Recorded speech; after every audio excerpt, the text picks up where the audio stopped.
Bonjour à tous, Fabrice Piette, vice-président à la communauté d'agglomération Maubeuge-Val de Sambre, donc on charge de la politique des déchets.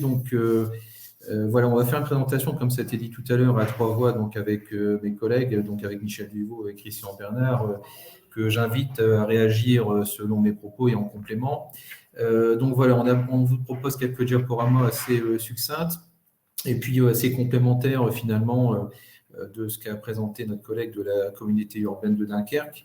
L'agglomération Val de Sambre, donc c'est 126 000 habitants répartis sur 43 communes, dont un peu plus de la moitié des communes sont considérées comme des communes rurales. Ça a été dit tout à l'heure, même s'il revient au maire de la commune de gérer l'arrêté d'interdiction de brûlage, et c'est sa responsabilité, il en revient à la communauté d'agglomération, dans le cadre de sa compétence de collecte et de traitement des déchets, donc d'assurer un mode de gestion et de collecte de ces déchets verts. Je rappelle quand même en introduction que la thématique des déchets, autour de cette thématique, il y a des enjeux importants, notamment des enjeux financiers. On le sait tous, hein, c'est notamment pour l'agglomération le poste le plus coûteux de fonctionnement. Et puis des enjeux environnementaux, c'est effectivement le sujet aujourd'hui, pour limiter l'incinération de nos déchets, le brûlage effectivement de ces déchets à l'air libre, et puis l'enfouissement, et puis aussi pour préserver nos ressources. Alors, pour répondre à ces enjeux, c'est impératif que nous puissions proposer un niveau de service qui soit adapté et calibré selon les besoins et la configuration de notre territoire, pour qu'il soit le plus efficient possible. Alors, c'est ce qu'on a essayé de mettre en place par rapport au service de collecte des déchets verts. C'est un service qui existe dans sa configuration actuelle depuis une dizaine d'années. Il a évolué depuis ces 10 dernières années, mais on propose plusieurs modes de collecte de ces déchets verts. Et effectivement, ça a été dit tout à l'heure également, il y a une obligation par la loi AGEC de traiter les biodéchets en 2024, hein, et on va s'y attacher notamment sur la collecte des déchets ménagers et pour mieux effectivement trier à la source et puis mieux les valoriser. C'est déjà, les déchets verts font partie de ces biodéchets, ça a été rappelé, et donc aujourd'hui, par les modes de collecte que l'on propose, on est déjà aujourd'hui sur un mode de collecte adapté pour mieux trier et pour mieux valoriser ces déchets verts, même si ce service va évoluer. Aujourd'hui, principalement, l'exutoire pour nos déchets verts sur la collectivité, c'est principalement du compost. On va voir tout à l'heure, je pense que Michel Duvaux en dira un petit mot. On a une usine de méthanisation un outil complémentaire qui pourra nous aider aussi à valoriser différemment ces déchets verts. Et donc, il faudra qu'on adapte forcément de nouveau notre mode de collecte pour pouvoir effectivement alimenter cette usine de méthanisation. Donc, on y réfléchit actuellement. Il y a plusieurs modes de collecte, comme je le disais. Le premier, c'est par le biais des déchetteries, hein. On a 4 déchetteries pour les 43 communes qui sont réparties équitablement sur le territoire. C'est important aussi le service associé, notamment d'avoir une ouverture 7 jours sur 7, y compris le dimanche matin, puisque forcément, on sait que on a les usagers qui principalement tondent le week-end et aussi le dimanche pour les communes qui n'ont pas d'arrêté d'interdiction de tondre. Et on a au niveau de ces déchetteries, on a une dizaine de bennes qui sont capacités pour chacune pour l'ensemble de 480 mètres cubes. Alors je ne l'ai pas précisé, le tonnage qui est collecté aujourd'hui sur l'ensemble de l'agglomération pour les 43 communes, il est de 10 000 tonnes, dont 8 000 est collecté par le biais de ces bennes dans les déchetteries. Ça a été dit également par nos collègues de Dunkerque. On participe également à l'achat de composteurs pour favoriser le compostage à domicile. Et donc, on propose aujourd'hui une participation financière sur l'achat d'un composteur qui est limité donc à 3 composteurs par foyer et dans la limite de 40 € par achat, pardon. Voilà, donc ils remboursent donc sur présentation d'un justificatif avec donc preuve de domicile et de preuve d'achat. Voilà, donc ça, on peut dire qu'aujourd'hui, c'est un service qui est proposé depuis une vingtaine d'années. On a un retour aujourd'hui, depuis une vingtaine d'années, de 8000 composteurs qui ont été vendus. Et donc, ce sont des chiffres stables à peu près par an. Donc voilà pour le bilan de cette participation sur l'achat de composteurs. Et puis, donc, on propose un mode de collecte des déchets verts. Je le disais tout à l'heure, il y a deux modes de collecte, principalement avec un niveau de différenciation selon la taille de la commune en nombre d'habitants. Il y a 9-10 ans, on propose un mode de collecte en porte-à-porte pour toutes les communes. On l'a adapté aujourd'hui selon la configuration de la commune. Pour les communes de plus de 1100 habitants, c'est une collecte sur appel. On passe par des structures d'insertion, donc en même temps, c'est un caractère vertueux. Donc, les habitants, les usagers appellent pour avoir une collecte sur rendez-vous à domicile. Il faut savoir que ces 3 appels et 3 collectes gratuites par an et par usager, et puis ensuite, ils peuvent toujours faire appel à ces structures d'insertion pour collecter les déchets verts en porte-à-porte. Par contre, là, ce sera un coût de 5 € à la prestation, donc qui est quand même assez dérisoire et qui permet un service en porte-à-porte. Alors bien sûr, ce sont plus pour les communes périurbaines et urbaines où il y a moins de volume de déchets verts. Et on a proposé pour les communes de moins de 1100 habitants, communes typiquement rurales, où il y a des volumes de déchets verts plus importants, de mettre à disposition des bennes sur les communes qui sont disposées selon le souhait de la commune, dans lesquelles peuvent amener les habitants leurs tontes, leurs branchages, et donc effectivement avec un vidage de ces bennes selon les fréquences nécessaires. Et donc, comme j'ai dit tout à l'heure, il y a une nécessité d'adapter nos modes de collecte. C'est ce qu'on a fait, puisque par ces biais, effectivement, on arrive à gérer le plus grand nombre de flux de déchets verts. Voilà pour ces 2 modes de collecte. Aujourd'hui, je vais dire, moi, en tant que maire d'une commune rurale, voilà, je peux dire que aujourd'hui, je ne peux que constater une amélioration de ces pratiques de brûlage à l'air libre qui sont aujourd'hui assez rarissimes, pratiquement inexistantes. Et je pense que voilà, c'était nécessaire d'adapter nos modes de collecte pour proposer à nos habitants un choix multiple et adapté pour qu'on puisse gérer au mieux ces flux. Je vais peut-être laisser la parole maintenant à Michel Duvaux, peut-être en complément de cette collecte donc par le biais des bennes, et puis à Christian également sur l'aspect broyage. Je ne sais pas si Michel m'entend. Oui, Fabrice, merci. Je t'entends. J'espère qu'il en est de même pour tout le monde. Qu'il me soit permis de saluer tous les participants. Tu as été, je pense, déjà très complet. Moi, je voudrais apporter quelques précisions, effectivement, sur les exutoires possibles de ces déchets. Alors, j'ai maintenant un peu de mal à qualifier de déchets, puisque ça a été dit dans des interventions précédentes. Moi, je prends plutôt ça comme une ressource. Aujourd'hui, je pense qu'il faut les appréhender, ces ex-déchets, comme une ressource. Je vais prendre l'exemple donc des déchets verts, pour lequel nous avons réalisé, avec l'aide des agriculteurs sur notre territoire, la création d'une unité de méthanisation. Et l'objectif pour l'agglomération de s'impliquer, entre autres, dans cet investissement, était aussi de pouvoir y traiter ces déchets verts issus de tontes de pelouse.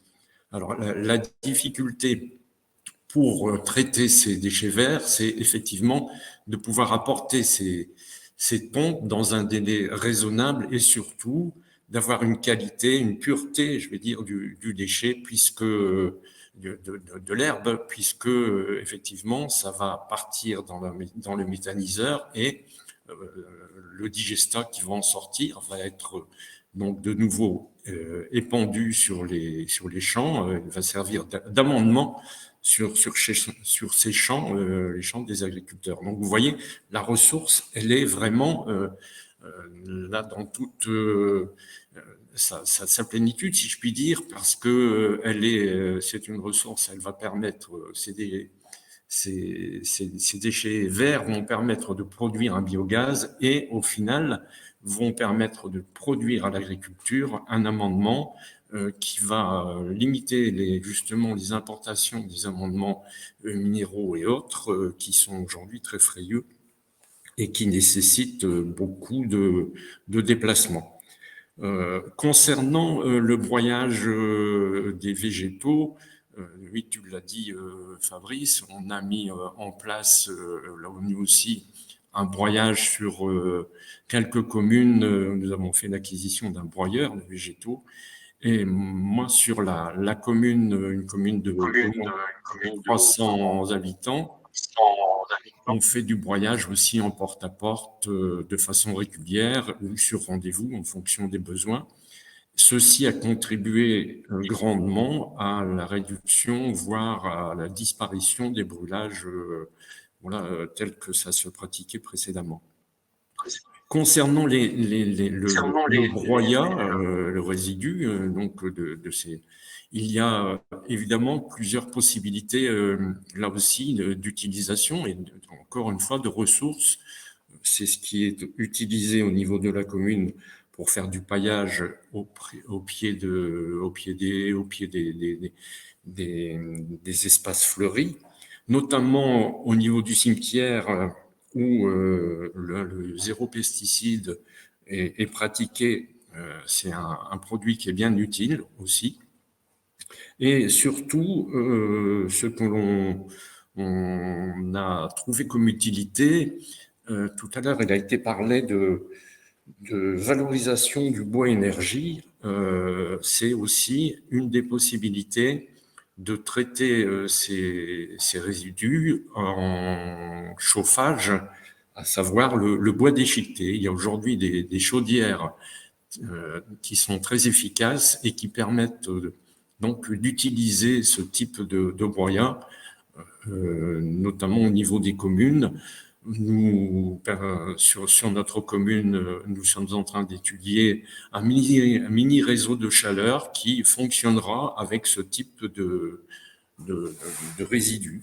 Donc, vous voyez, ce sont vraiment des ressources possibles, puisque, évidemment, ça va faire chuter les coûts des combustibles et on est vraiment là aussi dans le circuit court.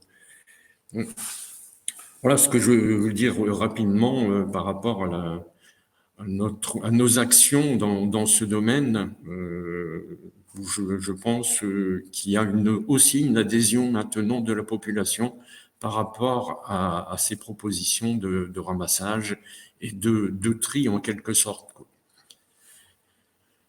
Voilà, Fabrice, je ne sais pas si c'est ce que tu attendais de ma part comme participation à l'instant T. Tout à fait, Michel, effectivement, c'était tout à fait complémentaire. Effectivement, tu as raison. Les déchets verts, c'est une ressource aujourd'hui. Voilà, et on le sait, c'est déjà le cas. On le valorise par du compost. On va continuer par l'usine de méta, tu l'as dit. Et en plus de créer du biogaz, effectivement, il y a Digestat qui sera aussi, qui retournera au sol. Donc finalement, voilà, c'est vertueux dans tous les sens du terme.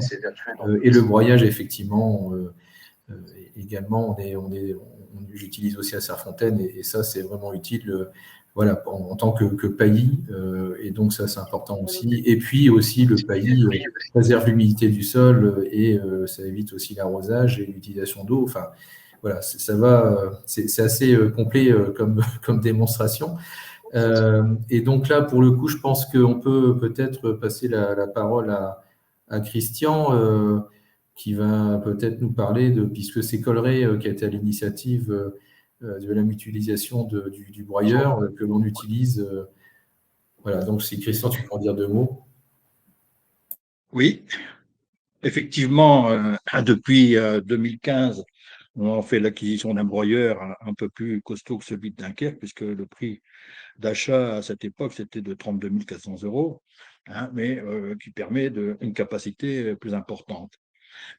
Euh, Ce broyeur, au début, a été utilisé pour le ramassage de ce qu'on appelait les déchets verts, avec quand même un petit souci, parce que dans les déchets verts, il y a chez nous les branchages qui viennent de l'élagage des haies et des arbres, hein. Et il y a aussi ce que les gens appelaient les déchets verts, la taille des haies de laurier, la taille de haies de thuya ou de troène, qui s'apparentent davantage à des tontes d'herbe plutôt qu'à du branchage. Une fois ce distinguo fait, euh, les gens ont bien compris qu'il fallait effectivement pas mélanger ce qui ressemble davantage à de la tonte à des branchages. Maintenant, avec l'expérience, les gens, sur un simple appel, euh, on leur communique la date de passage. C'est toujours en particulier et pour des volumes quand même assez importants. Depuis 2015, nous avons utilisé ce broyeur avec une moyenne d'une centaine d'heures par an, n'est-ce pas? euh, C'est un service qui n'est quand même pas gratuit, parce que si on fait le bilan des dépenses ramenées à l'heure d'utilisation, on s'approche aux alentours de 60 euros de l'heure, hein, d'utilisation. Pour une facturation aux communes adhérentes, hein, qui est tout à fait symbolique, puisqu'on facture notre broyeur aux communes faisant partie de l'équipe à 9 euros de l'heure. Mais là n'est pas la question. C'est un service qu'on veut rendre à la population, hein, pour les sensibiliser justement à la gestion de ces déchets, hein, sachant que, comme Fabrice l'a dit, ils ont le droit à 3 ramassages gratuits, hein, de déchets verts par an, hein, et moyennant 5 euros, un ramassage par les sociétés d'insertion. Euh, 5 euros pour 2 mètres cubes de déchets verts, c'est rien, quoi. C'est vraiment symbolique. Et ça permet quand même de mieux traiter ces déchets. Le problème des déchets d'échiquetage, hein, des branchages, ne peut pas être utilisé dans les méthaniseurs. Si je me rappelle la petite visite que nous avons fait, Michel, tu te souviens, hein? Et donc, par contre, sécher peut effectivement être une source de combustible pour les chaudières bois, qui connaît un essor assez important dans l'Avesnois, hein, puisque j'ai déjà eu l'occasion de visiter deux, trois de ces chaudières bois qui alimentent effectivement un réseau de chaleur. Euh, la première étant à Ouessarandin, près de Douai, qui est vraiment une installation importante. D'autres à Ors et à Ouallers-en-Fagne, avec quand même un retour sur investissement qui est assez court, puisque je crois qu'à Ors-en-Fagne, c'était sur 3 ans, ce qui est quand même surprenant compte tenu des prix. Mais par rapport au coût, hein, des combustibles classiques comme le gaz ou l'électricité, euh, la filière bois permet quand même de faire de substantielles économies. Euh, il faut effectivement avoir un outil adapté, une chaufferie adaptée, mais je crois que dans notre région en tout cas, avec l'aide justement des planteurs volontaires, si on fait suffisamment de haies, hein, pour entretenir cette filière bois, je crois que celle-ci a de l'avenir. Voilà, j'en ai terminé. Si vous avez des questions sur le fonctionnement des broyeurs, sachez que pour notre part, nous avons Colleret, Ferrières-la-Petite, Aubrechy, Ferrières-la-Grande, Clévelon, Serfontaine, hein, qui peuvent bénéficier de ce broyeur sur demande. Et, pour l'instant, nous avons de bons résultats et la population commence à s'habituer à ce service qu'on leur donne, puisque effectivement, c'est quand même un confort pour les gens qui ne peuvent pas aller dans les déchetteries parce qu'ils sont âgés, etc., d'avoir sur simple appel la possibilité d'évacuer leur branchage leurs déchets verts. Les questions? Non? Oui, c'est bien. Je redonne la parole à… Oui, Fabrice, je ne sais pas si vous voulez rajouter un mot. Non, bah écoutez, je pense que tout a été dit et effectivement, on a mis l'accent sur la valorisation de nos déchets, c'est ça qui est important, et puis de faire adhérer la population. Et c'est surtout ça qui fera qu'on va réussir et puis éviter les dérives, les dépôts sauvages, le brûlage, l'air libre, etc. Et je pense que finalement, par rapport à toutes ces propositions, on réussit plutôt bien. Et puis, bon, voilà, c'est un contexte propice, l'environnement, justement, à proposer de nouvelles pratiques et que les habitants y adhèrent, quoi. Donc voilà, je pense que la présentation était assez complète et je remercie mes collègues de leurs propos. Voilà, je pense que s'il y a des questions, on peut passer peut-être à la série des questions. Merci à tous les trois. Oui, s'il y a des questions là, sur la dernière présentation, allez-y. Je vais poser celle qui a eu au début, donc c'est pour David, sur la réglementation. Du coup, il y avait une première question. Donc, la police et la gendarmerie sont-ils aussi missionnés pour ces contrôles? Ou peuvent-ils être aussi missionnés? Oui, la police et la gendarmerie peuvent être saisis pour ce genre de contrôle et pour dresser des procès-verbaux, sans problème. Alors, il y avait une autre question aussi pour toi. Donc, dans le cas où on serait dans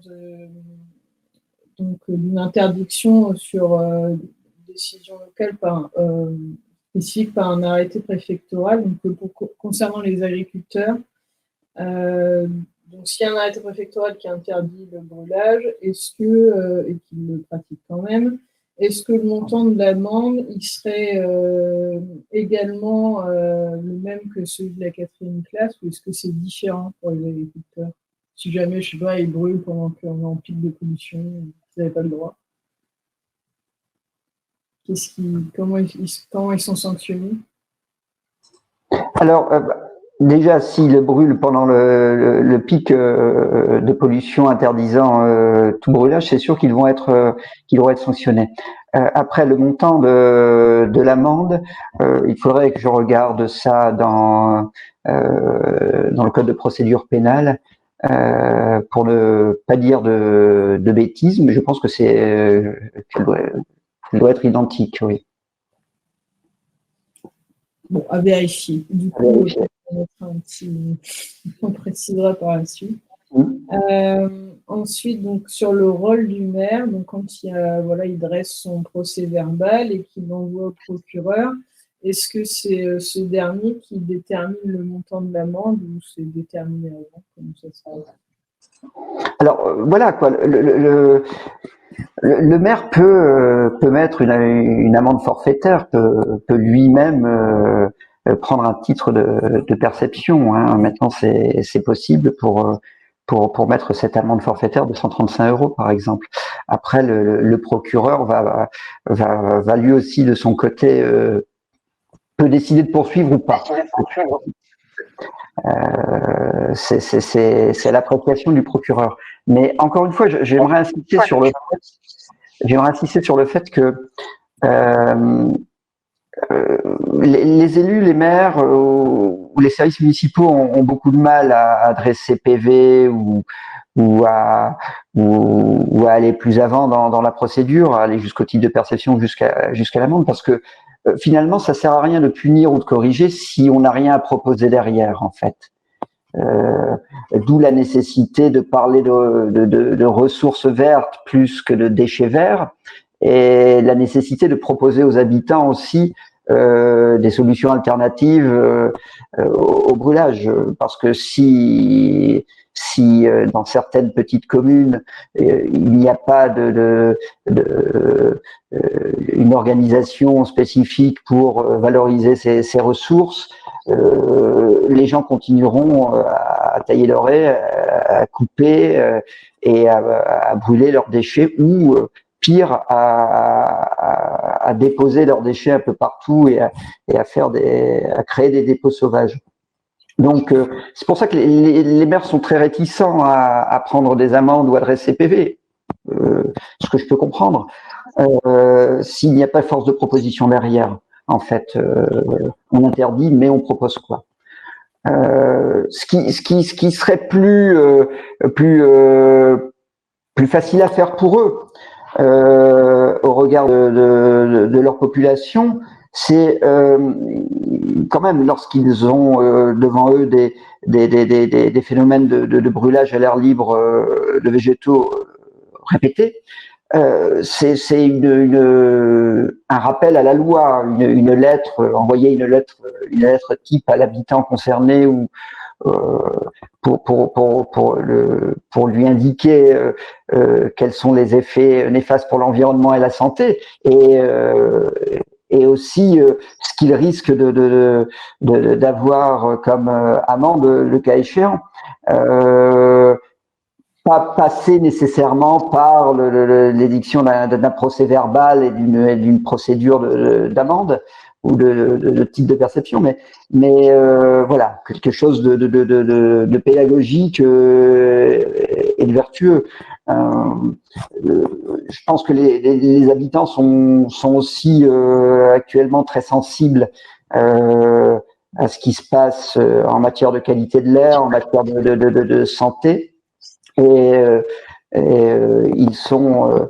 L'étude de l'ADEME le montre, hein, l'étude de l'ADEME de mars 2023. Là, les habitants, s'ils étaient mieux informés sur ce qu'ils encouraient en cas de brûlage sauvage, ou s'ils étaient mieux informés sur les répercussions sanitaires ou environnementales du brûlage, ou s'ils étaient mieux informés sur les possibilités de valorisation de leurs déchets, ils sont tout à fait capables d'arrêter ce genre de brûlage.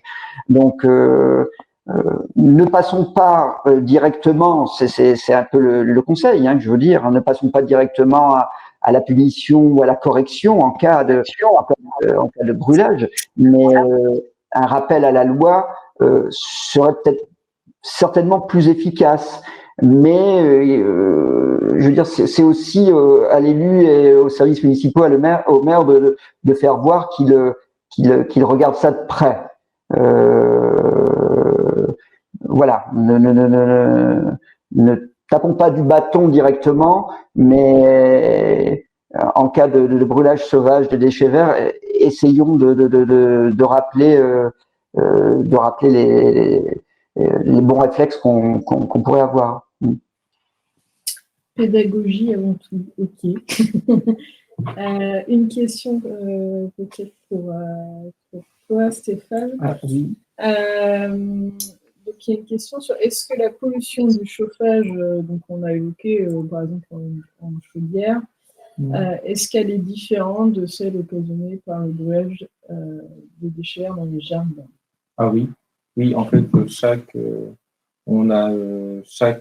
source d'émission va émettre des polluants différents. Et même au sein des particules, on va avoir des natures de particules qui vont être différentes. On peut même, en fonction des sources, avoir des traceurs de sources et on a des signatures de pollution qui sont différentes en fonction des sources.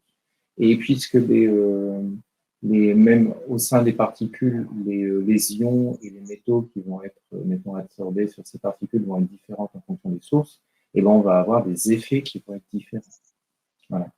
Après, contrairement à un brûlage de chair, tout à l'heure on expliquait qu'il y avait une émission polluante parce que la combustion se fait mal, parce que le bois est humide, parce qu'il n'y a pas assez d'oxygène, donc on ne monte pas assez en température. Dans une chaufferie, on n'est pas dans les mêmes conditions, une condition qui se fait bien, donc il y a moins d'émissions polluantes, il y a des filtres, etc. Donc c'est différent, bien sûr.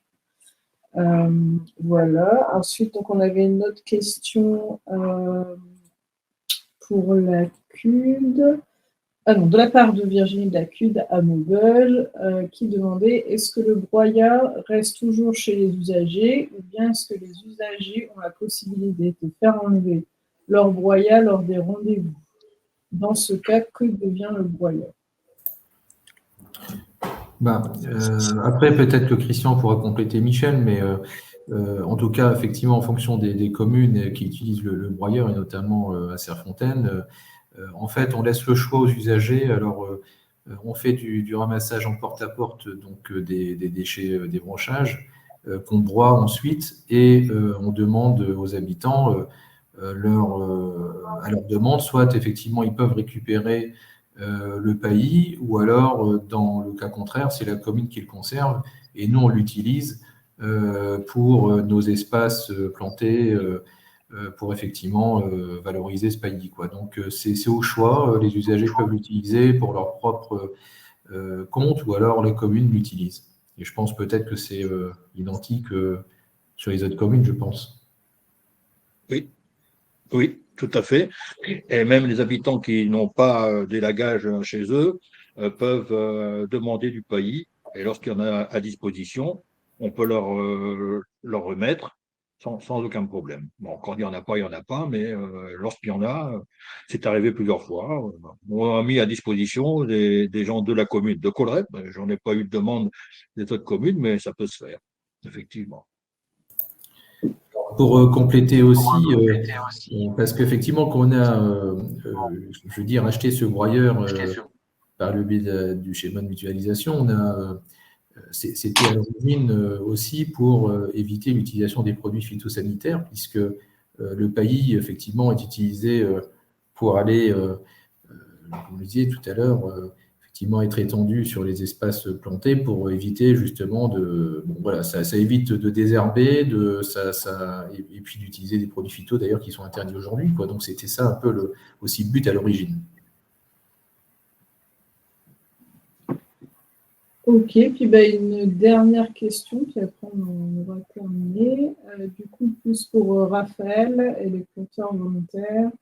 Une question, dans un contexte donc, de réchauffement climatique, est-il pertinent de continuer à planter des essences locales? Est-ce qu'il y a déjà une réflexion peut-être sur…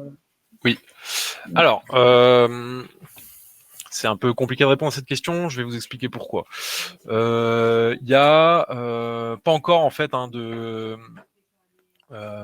même au sein, par exemple, des conservatoires botaniques, etc., il n'y a pas encore de consensus réel sur cette question-là, d'accord, au niveau des référents scientifiques, quoi, au niveau des biologistes, des botanistes, etc., il n'y a pas encore de consensus. Donc, il y a des… faut savoir que les arbres ont quand même une capacité d'adaptation, même si elle est lente et même si elle est, vu que je le disais aussi dans ma présentation, on est sur des temps d'arbres, tout est beaucoup plus lent. Ils ont quand même une capacité d'adaptation.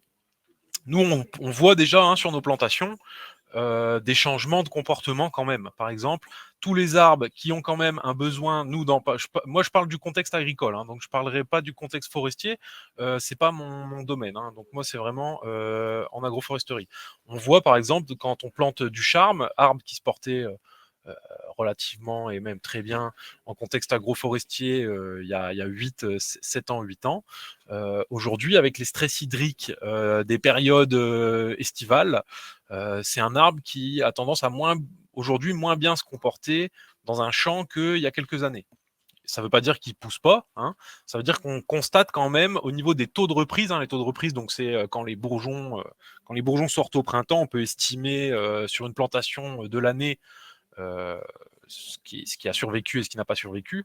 Il y a un petit peu plus de dégâts au niveau des charmes. Après, il faut aussi prendre en compte que le contexte agricole, au niveau de la plantation, c'est pas le contexte forestier.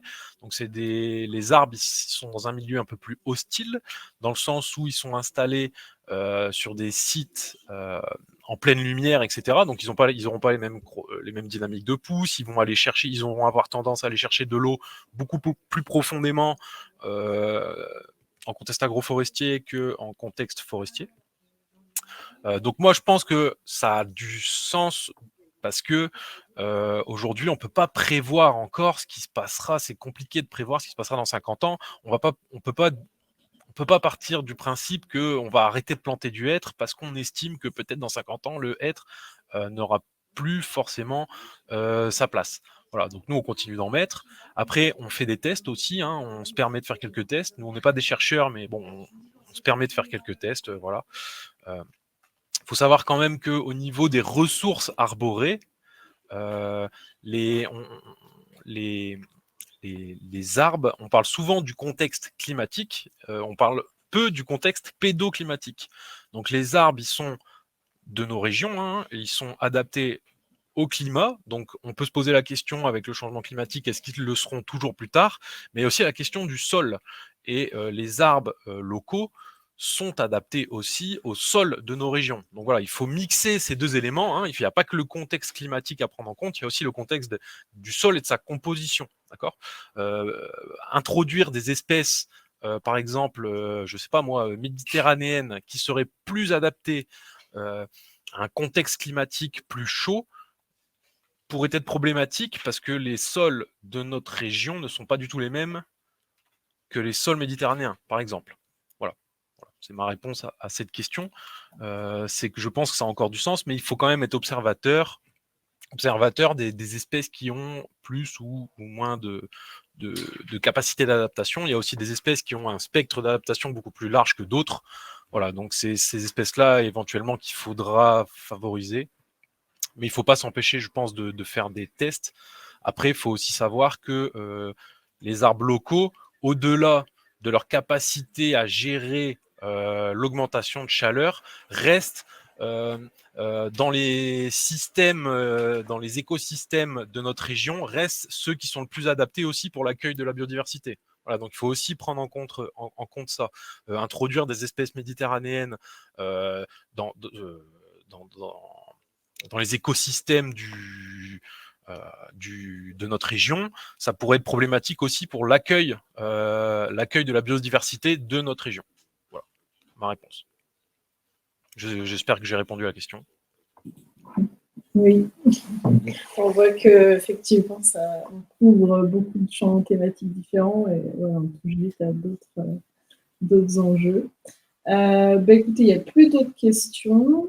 Du coup, je voulais remercier les intervenants pour le partage de vos connaissances et puis le partage de votre expérience sur la mise en place d'actions, que ce soit aussi bien pour les mondes agricoles que pour les particuliers. Voilà, on voit qu'il y a des choses qui se passent, des actions qui se font et puis qui permettent l'évitement de la pratique du brûlage de déchets verts.